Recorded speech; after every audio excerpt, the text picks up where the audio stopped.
Hello बच्चों, मैं mister Harish पात्रे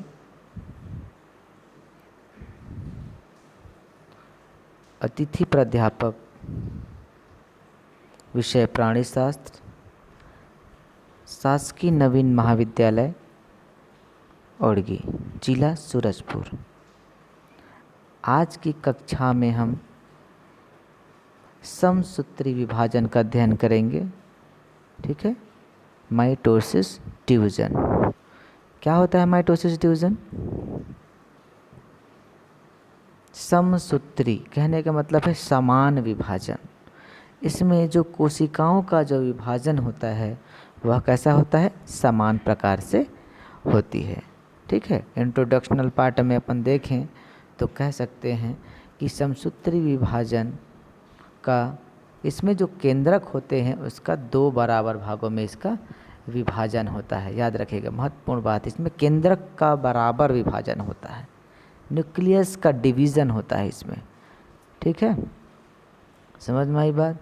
इसलिए माइटोसिस डिवीज़न को सोमैटिक सेल डिवीज़न भी कहा जाता है। ठीक है, जिसमें क्या होता है, सभी गुणसूत्रों का जो कैसा होता है विभाजन होता है वो कैसा होता है? द्विगुणित होता है, समान विभाजन होता है, डिप्लॉइड प्रकृति की होती है। ठीक है ना? तो माइटोसिस डिवीजन के फलस्वरूप क्या होता है, जो मैटरनल सेल होते हैं, मतलब पैतृक जो सेल होते हैं, है ना, उससे 2 समान या 2 डिप्लॉइड सेल का विभाजन होता है या 2 डॉटर सेल का निर्माण होता है। जनक सेल से 2 गुणसूत्र संख्या वाली डॉटर सेल का निर्माण करती है। ठीक है ना? इसी को और क्या बोला जा सकता है? इक्वेशनल डिवीज़न भी कहा जाता है। डायग्राम में आप देख सकते हैं, यहाँ पर ये स्पष्ट दिख रही है अपन को, ऑरेंज एंड ग्रीन कलर के जो न्यूक्लियस हैं उसका क्या होता है? रिप्लिकेशन हो रहा है। और रिप्लिकेशन होने के पश्चात माइटोसिस डिवीजन के दौरान क्या कर ले रहा है, वहाँ पर ये 2 डिप्लॉइड सेल्स, जैसा पेरेंट्स हैं उसी प्रकार से यहाँ पर 2 अलग अलग उसके 2 डिप्लॉइड डॉटर सेल अपने को दिखाई दे रहे हैं। तो कहने का तात्पर्य है कि एक सेल का समान विभाजन, ठीक है, उसके जो संतान होंगे वह उसके समान ही हमें दिखाई देंगे। ठीक है, इसकी कुछ हिस्ट्री के बारे में देख लेते हैं। तो क्या होता है, इस विभाजन को सबसे पहले स्ट्रॉसबर्गर ने किस में देखा था? प्लांट सेल में, है ना, पादप कोशिका में देखा था। एनिमल सेल में इसका अध्ययन किसने किया था? बावेरियन फ्लेमिंग नामक वैज्ञानिक ने 1879 में किया था। ठीक है, और माइटोसिस शब्द का प्रयोग किसने किया? फ्लेमिंग ने 1882 में। ठीक है, समझ में आई बात? अब इसके कुछ फेजेस हैं, स्टेजेस हैं माइटोसिस डिवीजन के। तो 2 भाग हैं। फर्स्ट है केंद्रक का विभाजन, कैरियोकाइनेसिस, और दूसरा होता है कोशिका द्रव्य का विभाजन। ठीक है, तो हम देखेंगे माइटोसिस डिवीजन में क्या होता है? केंद्रक का विभाजन, क्योंकि पिछली क्लास में हमने क्या बताया था आपको? सेल डिवीज़न बताया था ना भाई, जिसमें हमने एम फेज के बारे में आपको बताया था, और उस एम फेज, है ना, उस एम फेज के बारे में बताया था, जिसमें हमने क्या चीज़ देखा था, उसमें बहुत सारे उसके पार्ट्स के बारे में हमको अध्ययन करने की बातें कही थी, उसमें हमने देखा भी था। ठीक, तो हम आज देखते हैं केंद्रक का विभाजन, कैरियोकाइनेसिस। तो कैरियोकाइनेसिस के अंतर्गत क्या आता है, क्या होता है कैरियोकाइनेसिस, है ना? कैरियोकाइनेसिस और दूसरा होता है साइटोकाइनेसिस।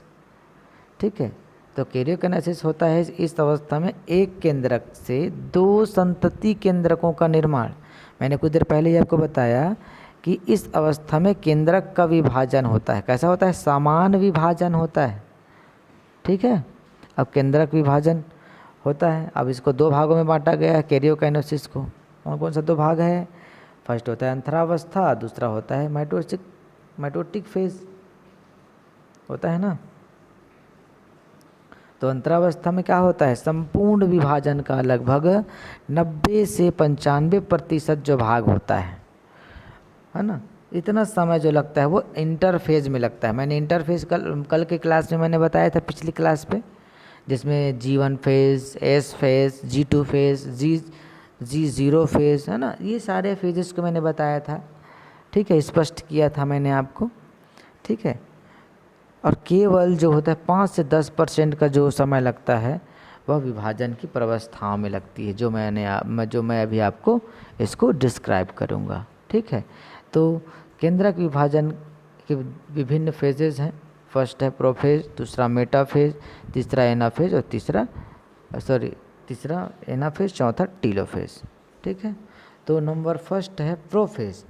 तो इस अवस्था में क्या होता है?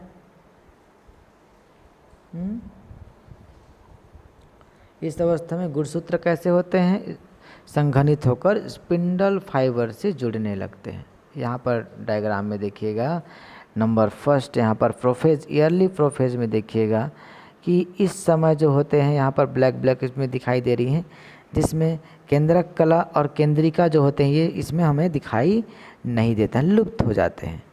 ठीक है, और इसमें स्पिंडल फाइबर जो होते हैं वो संघनित हो जाते हैं। ठीक है, यहाँ पे मैंने लिखा भी है कि स्पिंडल फाइबर जो होते हैं वो संघनित होकर एक दूसरे से जुड़ने लगते हैं फर्स्ट फेज में।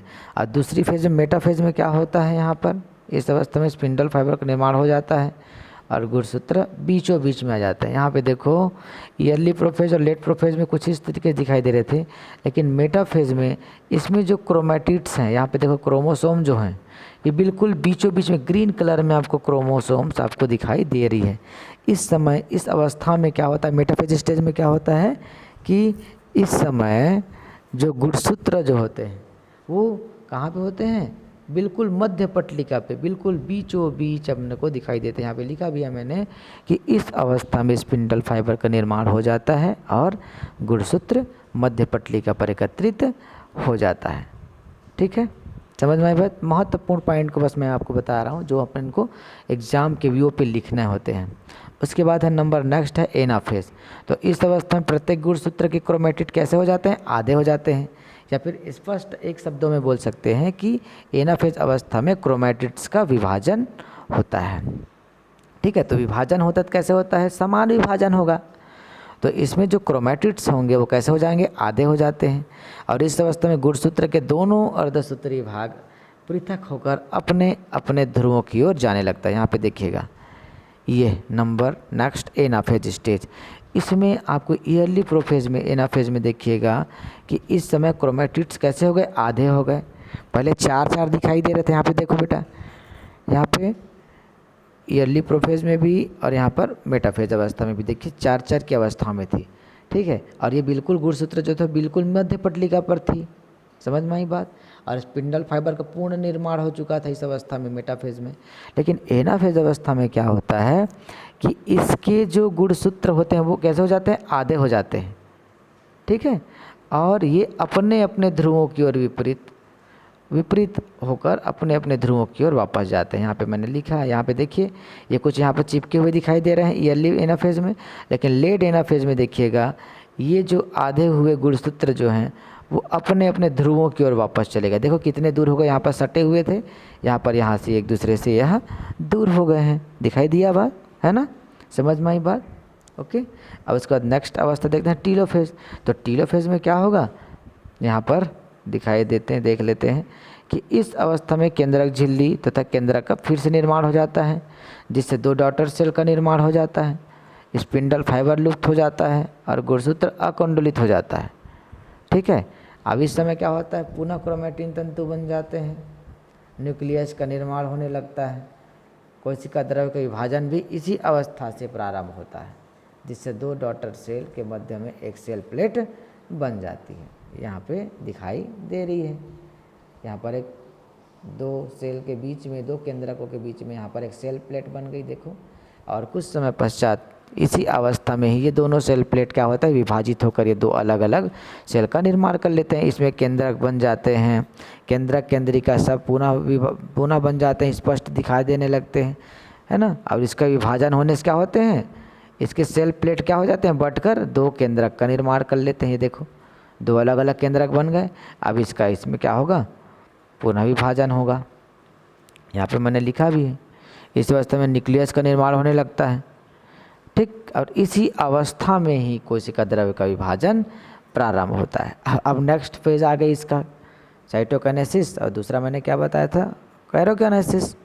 तो अब साइटोकाइनेसिस के बारे में देखते हैं। साइटोकाइनेसिस क्या होता है? तो कोशिका विभाजन की इस अवस्था में कोशिका द्रव्य के विभाजन से एक मातृ कोशिका से 2 डॉटर सेल्स का निर्माण हो जाता है। अब एनिमल सेल में क्या हुआ? साइटोप्लाज्म का विभाजन प्लाज्मा मेम्ब्रेन में तथा प्लांट सेल में क्या होता है? फ्रेगमोप्लास्ट के द्वारा होता है। ठीक है, क्या बताया मैंने? कोशिका द्रव्य का विभाजन कैसे होता है? कोशिका विभाजन की इस अवस्था में कोशिका द्रव्य का विभाजन से एक मातृ कोशिका से 2 डॉटर सेल का निर्माण हो जाता है। आई बात समझ में? ठीक है, तो हमने आज देख लिया है समसूत्री विभाजन, क्या क्या चीज़ें होता है, समान प्रकार का विभाजन हुआ, ठीक है, किस अवस्था में क्या हुआ, ये सारे चीज़ों को हमने देख लिया है। कल के डेट में अपन लोग देखेंगे इसके अर्धसूत्री विभाजन के बारे में। समझ में आई बात? ठीक है, ओके, ठीक, ऑल द बेस्ट।